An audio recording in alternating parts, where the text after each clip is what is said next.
So about a week ago or a few days ago, I finished Dressrosa, and the ending was a solid 10 out of 10. The climax of Dressrosa was hands down like the best in One Piece so far, aside from Enel because I'm biased. But outside of that, it was very, very good. And how Luffy beat Doflamingo was phenomenal. And I say that because the build-up during the entire fight was like slowly progressing, and then bam, out of nowhere, oh, Kong gun, and slams him to the ground. I love that scene so much. Doflamingo got one tapped. The egotistical man himself got one shot.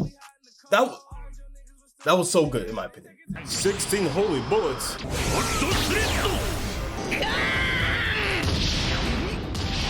Damn, bro got shit on. Dang! Whoa! Hey, look, he broke the mountain? What do you even call that? I saw two versions of the fight because I watched Dressrosa in One Piece, and I watched it in One Piece because it was kind of like the arc. I will talk about this later in a different video, but like the pacing was atrocious, so I watched it in One Piece. But I've seen the finale for One Piece and the finale for the actual canon continuity, and well, I wouldn't say canon, more like the Crunchyroll version. The way that they added like the effects and everything, which I heard wasn't supposed to be in there originally because it's not in the manga, but what Crunchyroll did to that made it even better, right? I was like, whoa. And it was like, it showed like a bunch of like shock waves and like the impact and like them clashing, in which One Piece didn't show because One Piece follows the manga. But I was like, yo, that was like also like, it was like even better. Dang, why'd they cut that part out? Whoa, wait, why'd they cut that out?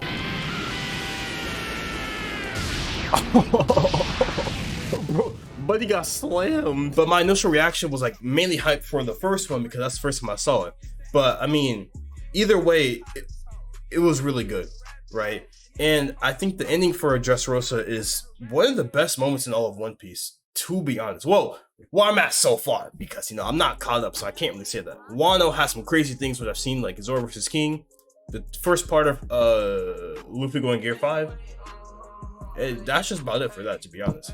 Whenever Luffy initially first hit him, I was thinking like, whoa, is he actually down? Because you know, Doflamingo likes to get back up and like to sew himself back together, but no, he out for good. His shades got knocked off his head. Rip the shades. No, not the shades, bro. I feel like it can't be over. Like, wouldn't he just regen from that? After Luffy defeated Doflamingo, we got to see more of Sabo. And Sabo right now, listen, I love Smoker, right? However, Sabo is creeping up there. Sabo is a solid number 2 for my favorite character in the whole One Piece right now. And when we got to see him fight, I think his name is Jesus Burgers.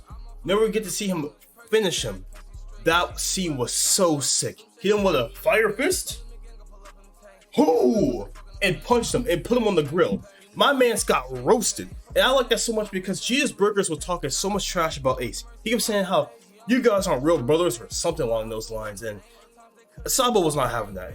He don't let that slide not one bit. And I respect him for that. You know, he stood 10 toes down and destroyed this man. In which, shout out to Sabo for that. Because that was really, really good.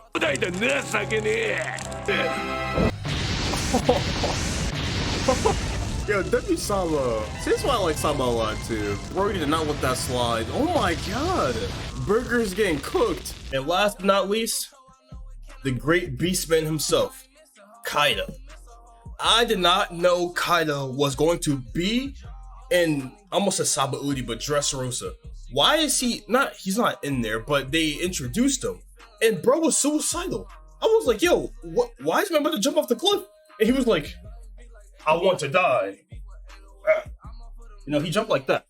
And when he was falling, I'm like, yo, what? And he lands to the ground, bam. And everybody's looking around like, whoa, what was that? What was that? And it turns out it was Kaido. Everybody's like, no, Nandato. It felt like it was so cool because I've seen what Kaido can do in Wano like from a few clips. And the fear everybody's face is like, oh, he's a real deal. He's here. And they've been talking about Kaido for a long time now in One Piece. They brought him up during the Marineford. They brought him up during, I believe, Fishman Island. I'm not too sure. And they also did during Dressrosa because with the candies and stuff. No, it was Punk Hazard, that's what it was that they talk about him. But it's off himself.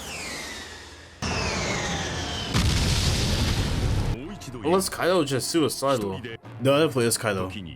That's 1000% Kaido. 1000%. They make him sound like a monster. Dang! Bro, I'd be terrified too. Why is he suicidal though? Bro, look at the size of his pecs. Dang! Bro's one's bloodshed. And seeing Kaido, he has. I know what Kaido looks like, right? But like they get like a close-up picture showing all of his pecs, right? It goes bam, bam, bam, bam, bam, bam, bam. He has like a 24 pack. This man Kaido, like I'm not glazing, but hey, he looks like he's just him, and that all due respect for that. Because I cannot wait to get to Wano to see more of him. That's gonna be like the best thing in my entire life. To see Kaido in action with all context and with build-up. Man, that's gonna be so good.